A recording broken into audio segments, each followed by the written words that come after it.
কে এগিয়ে? ডেফিনেটলি আনন্দ করি।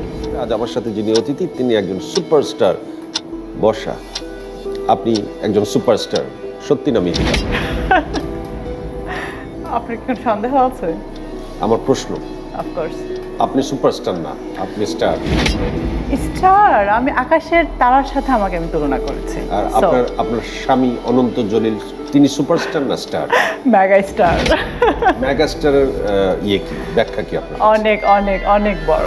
এত বড় মেগা স্টার বাংলাদেশে আর কে আপনি মনে করেন আছেন ফিল্ম ইন্ডাস্ট্রিতে? স্টার তো অনেকেই আছে, বাট ডেফিনেটলি আমি আমার হাজব্যান্ডকেই বলবো মেগা স্টার।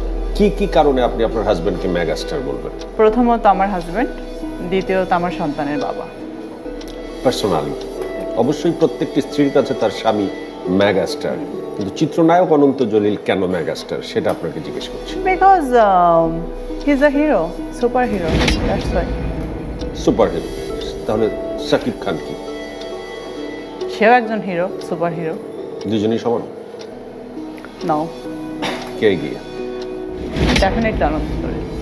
আপনারা তো অনেক এগিয়ে, আপনারা বলিউড হলিউড এদের সাথে নিজেদেরকে কম্পেয়ার করেন, কিন্তু আমাদের ফিল্ম ইন্ডাস্ট্রি এত পিছিয়ে আছে কেন? আপনারা কেন এগিয়ে আসলে নিতে এটা পারলেন? 300 সেকেন্ড এই কথাটা আসলে বলে শেষ করা যাবে না, এটা অন্য এক সময় হয়তো আপনার অন্য কোনো প্রোগ্রামে এসে আমি এটা বিস্তারিত বলবো।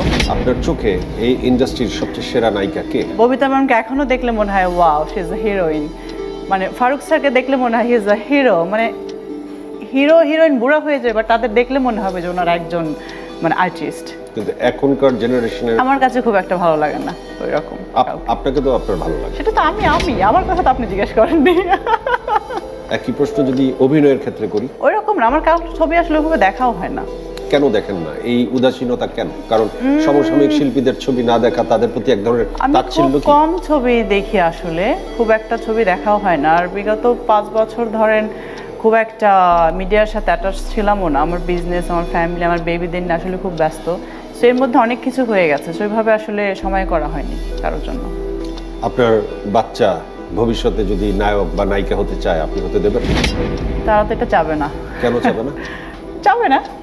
তা আমি একজন মা, আমার সন্তানদের মা, সো আমি আপনি হতে দেবেন না তাদের নায়ক নায়িকা? এত আপনার রাগ কেন নায়ক? আমি তো বলিনি রাগ, মোটেও না। আমি আজকে রাগী হলে কি আপনার সাথে হেসে কথা বলতাম? সন্তানদের তাহলে কেন আপনি নায়ক নায়িকা বানাবেন না?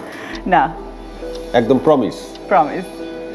কেমন লাগে যখন নিজেকে একজন ধনাঢ্য লোকের স্ত্রী হিসেবে আয়নায় দেখেন? এটা আমি কখনোই ভাবি না। কি ভাবেন? কখনোই ভাবি না। মজার কথা কি জানেন, মানে লাইক আমার পার্সোনাল যে গাড়িটা আছে ওই গাড়ির ছাদটা আমি কখনো খুলিনি। গাড়িটার বয়স হয়ে গেছে 8 ইয়ার। আমি এইরকম আর কি, মানে আমার কাছে মনে হয় না, আমার মনে হয় ভেরি সিম্পল। আমার 8-10টা মানুষ যেরকম রাস্তাতে হেঁটে যায়, রিক্সা করে যায়, বাসে করে যায়, আমার কাছে নিজেকে এরকমই মনে হয়। মানুষের কোন গুণটি আপনাকে এখনো সবচেয়ে বেশি নাড়া দেয়? ভালোবাসা, মন থেকে অবশ্যই। সেই ভালোবাসা যদি এখন নতুন করে কেউ আপনাকে বলে আই লাভ ইউ, আপনি কি বলবেন?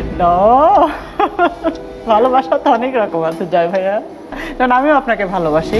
এখন দেশে অনেক ক্রাইসিস যাচ্ছে, ঘরে মানুষ আছে, আপনার কথা শুনে নিশ্চয়ই আনন্দ পাচ্ছে, কিন্তু তারপরও আমরা একটু জানতে চাই যে অসহায় মানুষের জন্য আপনার স্বামী করছে, আপনি কি করছেন, কি ভাবছেন? অবশ্যই আমি আমার জায়গা থেকে বেশ মোটামুটি আলহামদুলিল্লাহ খুব ভালো একটা বাজেট করেছি, যে জিনিসটা অলরেডি আমি স্টার্ট করে দিয়েছি। সো যখন এটা মানুষকে দিব জানতে পারবেন কিছুটা হলেও।